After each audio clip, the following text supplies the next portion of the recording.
नाही, प्रत्येकाच्या केसमध्ये 10,000 रुपये आम्ही देऊ लागेल. तर वकिलांना फी पाहिजे असेल तर काहीतरी भाषा बोलायची का? 1988 मध्ये कायदा स्वर्गीय राजीव गांधींनी पारित केला. 51चा आणि 61च्या कायद्यामध्ये दुरुस्ती कोणी केली? 2010 मध्ये आदरणीय मनमोहन सिंग पंतप्रधान असताना त्यांनी समिती बसवली. सुप्रीम कोर्टाने 2011 मध्ये चॅलेंज दिलं, हाय कोई माई का गाल जो ईव्हीएम को हॅक करके बता दे. आणि तेव्हा काँग्रेसच्या चेहऱ्यावरचं ते विराट बिकट हास्य होतं की खासदारांनी लोकसभेत जेव्हा ईव्हीएम वर प्रश्न विचारला, हे किती प्रतिगामी आहे हा भाव होता. आणि आता तुम्ही अशा पद्धतीने ईव्हीएम वर शंका घेता. मग तुमच्या समितीने काय घेतलं? काय पेंड खाल्ली होती? तुमचीच समिती होती ना मनमोहन सिंगांची. तेव्हा सुप्रीम कोर्टामध्ये केस गेली, सुप्रीम कोर्टाने चॅलेंज दिला, हाय कोई माईका गाल. तेव्हा हे माईके गाल कुठे गेले होते?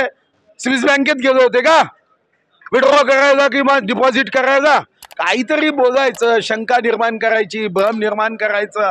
आणि नाचता येईना अंगण वाकडं, धुळती चेहरे पे आयना साफ करते रे. कशाला करायचं? अरे करा ना, जनतेचं मन जिंकण्याचं राजकारण करा ना. तुम्ही अशा विषयांनी काय तुम्हाला वाटतं की भेद निर्माण करू, नरेटिव्ह सेट करू, खोटं बोलू? आणि गोबेल सुद्धा त्याचा आत्मा म्हणे रिश्ते में हमारे बाप गत्ते है, अशा पद्धतीने खोटं बोलता तुम्ही. ईव्हीएम मशीनचा जन्मच तुम्ही केला. पहिल्यांदा मग माफी मागा. भारत जोडो नाही, माफी मांगो यात्रा कन्याकुमारी ते काश्मीर पर्यंत काढा.